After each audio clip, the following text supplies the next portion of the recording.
On April 27, 1822, Ulysses S. Grant was born in Point Pleasant, Ohio, tucked away in the rural southwestern corner of the state near Cincinnati.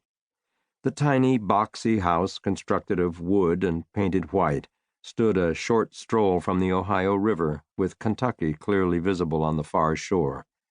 Under its slanting roof, the residence was humble, consisting of a single open room with a fireplace. Point Pleasant was little more than a nondescript cluster of makeshift cabins overlooking bustling river traffic. Delivered by a stern-faced, bearded abolitionist, Dr. John Rogers, the plump baby weighed in at 10 3/4 pounds, with reddish-brown hair and blue-gray eyes. For many weeks, his father, Jesse Root Grant, and mother, Hannah Simpson Grant, conferred with relatives to find a suitable name for the hefty infant. The choices bandied about suggest a literate clan with high expectations for the child. Hannah opted for Albert to honor Thomas Jefferson's Treasury Secretary, Albert Gallatin, while her father opted for Hiram as a handsome, biblical name. Hannah's stepmother evinced enthusiastic admiration for the ancient commander Ulysses, recalled Jesse Grant, and urged that the babe should be named Ulysses. Some accounts claim the matter was settled by plucking names from a hat.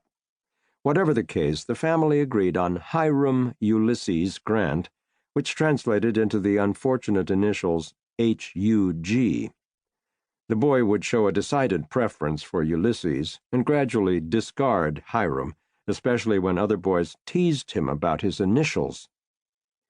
But this didn't halt the taunts, since Grant was known as Ulyss or Liss, soon bastardized by malicious schoolmates into Useless Grant. The name Ulysses S. Grant was the product of a later bureaucratic error that stuck. Jesse Grant worked as a foreman at the tannery just up the hill. At 6 feet tall, he was a large, imposing man, always considerably taller than his son, with broad shoulders and a florid complexion, who wore his silk hat low over large golden spectacles. He was a bumptious type common in small towns on the American frontier, a self-assertive windbag and congenital striver, brimming with schemes and bright ideas. Voluble and opinionated, he delighted in verbal combat. With his brusque manner and sharp-elbowed style, he went through life brawling with people in business and politics. Smart and enterprising, he kept a sharp eye on the main chance. One neighbor sneered he would follow $1 to hell, and his business success and self-promotion tended to gall more modest people. Jesse proudly traced his ancestry to 2 early Puritan settlers, Matthew and Priscilla Grant, who emigrated from Dorset County in England and arrived in Dorchester, Massachusetts in 1630. "My family is American," Ulysses later declared proudly, "and has been for generations in all its branches, direct and collateral." Before long, Matthew and his son Samuel, traveling south to Connecticut, helped settle the town of Windsor on the Connecticut River. While Matthew served as town clerk and surveyor, his male descendants were strongly drawn to arms. One of them, Noah Grant, fought and died in the French and Indian War along with his brother Solomon. As a confirmed abolitionist, Jesse Root Grant delighted in showing off an original muster roll made out by Captain Noah Grant in 1755 that bore the words Prince, Negro, and Jupiter, Negro, as company members. Far more controversial was the military record of Jesse's own father, another Noah Grant. In his Memoirs, Ulysses credited this Noah Grant with having fought in the Revolutionary War from Bunker Hill to the fall of Yorktown.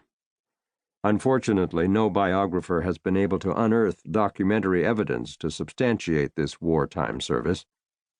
What seems certain is that Noah Grant's life went sadly awry. During the war, he married and fathered 2 children before becoming a widower.